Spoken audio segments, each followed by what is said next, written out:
What is up, everybody? Today we are making our season 4 preview, and this season is all about finding work that excites you so that you don't have that Monday morning existential dread thing going on, which I've gotten a lot of requests about this. A lot of my friends have this going on, so I wanted to throw this season out there for you guys. Today, to kick it off, this is going to be our only guest of the season. This is sort of like a little poppy preview. We have Dr. Nido Qubein. He is a businessman, motivational speaker from the country of Jordan. And, it's super excited to have him on. Most importantly, he was the president of my alma mater, High Point University. This is where he serves as president. He's been there. He's the 7th president, actually, of the school. He's really in the state of North Carolina, which it's High Point, North Carolina is the city it's in. He's known as the guy that really just blew up that city and the school itself.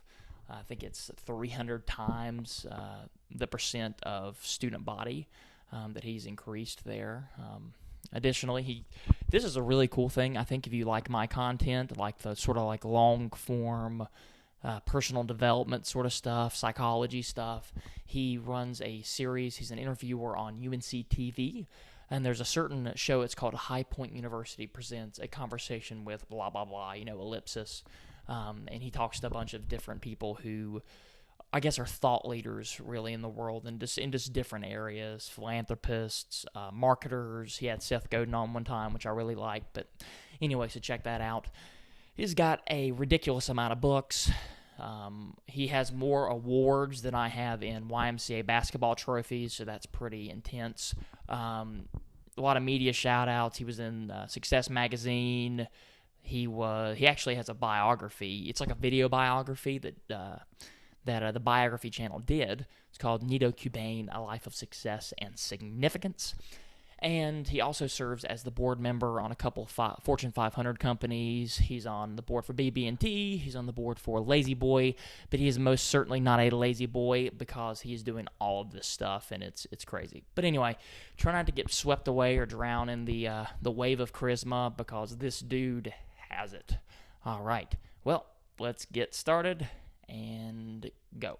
So today we're here with Nido Qubein, as you just heard in the intro, and this man is incredible, really inspiring. I think you will just feel a wall of charisma, so try not to get caught up in the waves here because it's going to blow you away. But today, as we're going to be talking about this entire season, we're going to discuss how we can find careers that excite us as opposed to having that existential Monday dread. So Nido, how you doing, man? I'm doing great. Nice to see you.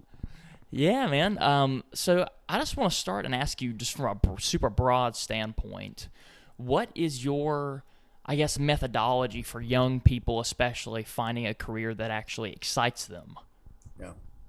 Well, I think it all goes back to what Viktor Franklin said many years ago in his book, In Search of Meaning. He said, if you know your why, the rest of us can be figured out.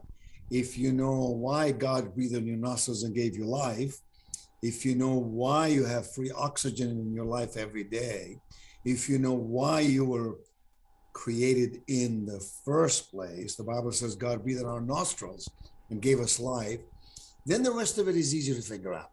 So the people who are not happy in the world lack purpose, lack focus on why. We spend all of our time, Corbett, coming up with to-do lists, right? Do this, do that, call this person, write this letter. That's a good, but the better one is to create a to-be list. I want to become, not just what I've got to do, but who I can be. So that's perfect. Specifically, I want to ask, how do people find, versus I want to be a salesperson or whether I want to be in like an economics professor, how do you recommend people figuring out what job they want or what career, what business they want to start, or how do you recommend they determine that? Well, you ask the question, what is it? You ask the question, what is it that I like, right? I like to work with people. I like to persuade people. I like to win. These are characteristics for a salesperson, right? I'm a salesperson first and foremost. So, I love people. I'm energized when I'm with people. Some people get depleted of their energy when they're with people. If I'm with a bunch of people and I'm tired, I actually become even more enthusiastic about life. Now, there are profiles that you can take. There are profiles online, other places you can take that determine what your level of interest is. You can look at your friends and see friends who are happy at what they do and ask them what they do and determine if that's something you would be interested in doing. That's another way of doing it. Of course, there's always trial and error, right? You assume you can do this, you go do it, you see if you like it, you see if you succeed at it. And if not, you can always amend, you can always change. But ultimately, it's about values clarification. I've turned down so many offers for huge amounts of money to be CEO of, let's say, a big business, but that wasn't me. I wanted to make a big difference in the world through the lives of others. So I became president of the university because through the lives of my students, I can plant seeds of greatness in their minds, hearts, and souls. And they may not feel it, when they're in college, but 10 years later, they realize they learned that through our modeling of that behavior or through, my preaching it, teaching it, etc. And then it gives fruit to something.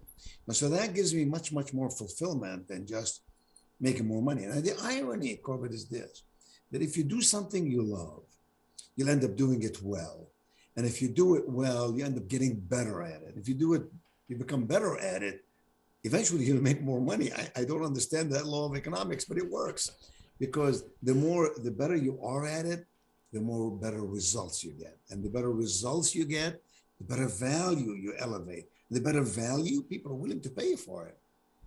Okay. Yeah, and that's the big thing. I think a mix between the practicality, like the logistics of how do I transact and support myself versus what I like. Because I can tell you so much, and I'm sure you see this too. I mean, a lot of my friends, a lot of the people in my life, they do not like they don't like Monday. I've just seen that, and I am so committed to helping this turn around, and that's that's what I want to bring out of you, because I see a lot of people. I don't know if it's fear of something. I don't know what the deal is, but it's like people are struggling to find I like this balance, and I hate to see it, because think about the proportion of your time that you're spending in this. Like, we have limited time. Yeah. So what's your take? Like, how do we correct this? Well, that's sad. If someone gets up Monday morning and hates to go to work, that's sad. Out of adversity can emerge abundance.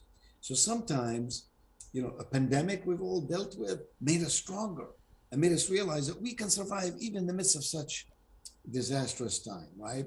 So I don't begrudge downtimes, because downtimes help me enjoy the uptimes.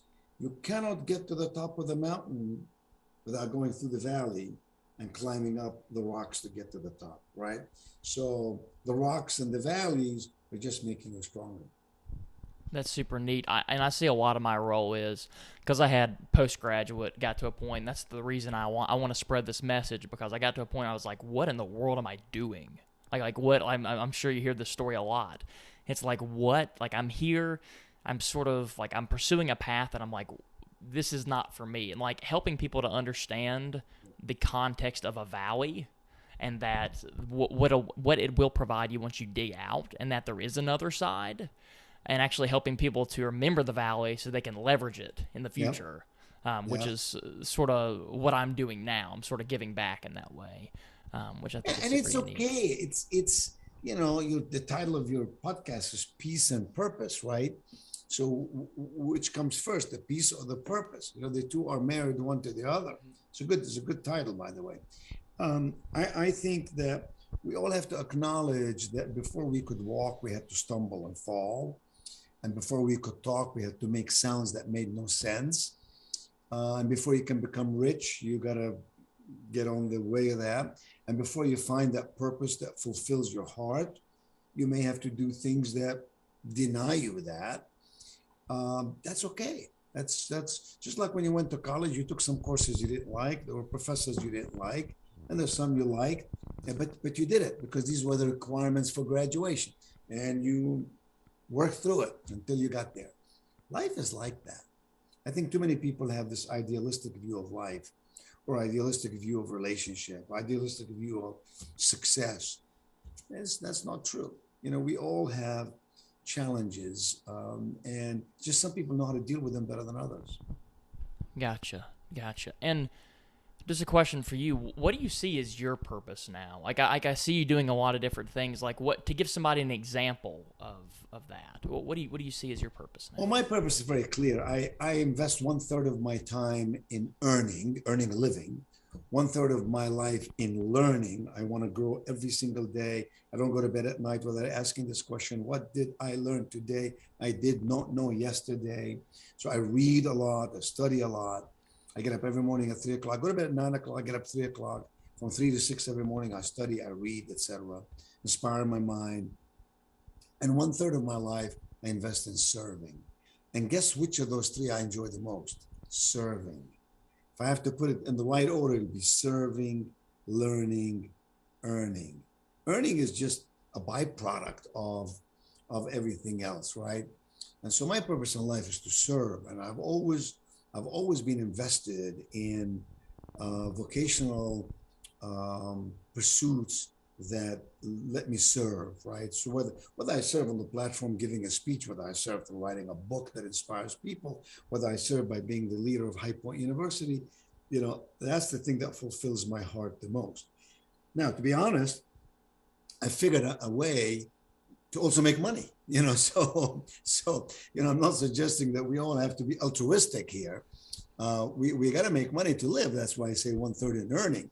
I've been able to sort of balance my life pretty well in earning, learning, and serving.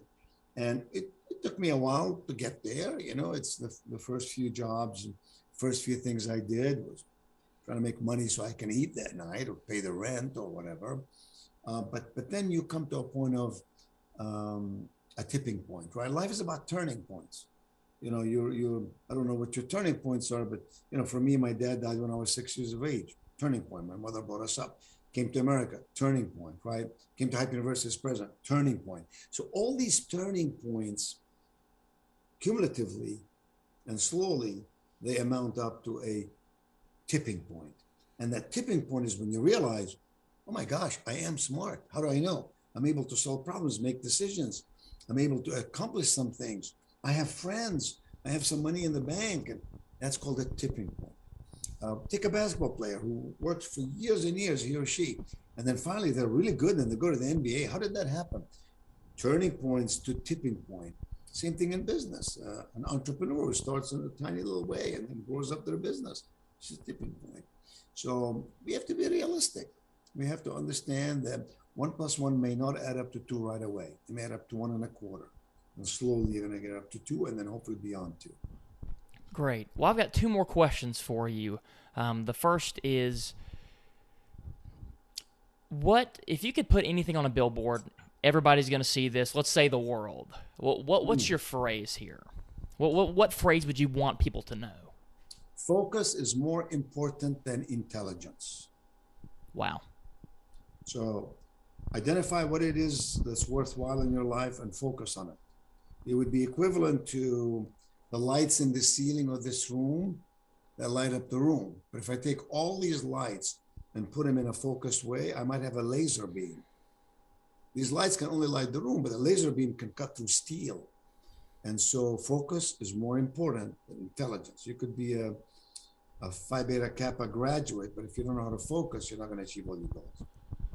I could not concur anymore. I think every morning I actually do this. I think, how much can I compact the things that I care about? Like how small, how narrow can I make this? Because I know that I can cross-check. You said the to-do list or the to-be list. I can cross-check everything I do with those with those lights. Thank you, Dr. Qubein. We really appreciate it, man. Appreciate your time. And just thank you so much. I hope that all the listeners are getting tons of value. So we will be back on Tuesday. We will be talking to you again, and we are going to start another great season. Hopefully we can give you guys some joy on Monday and some less looking forward to Friday, we can say. Thank you, Dr. Qubein. Thank you, Corbett. Thank you so much.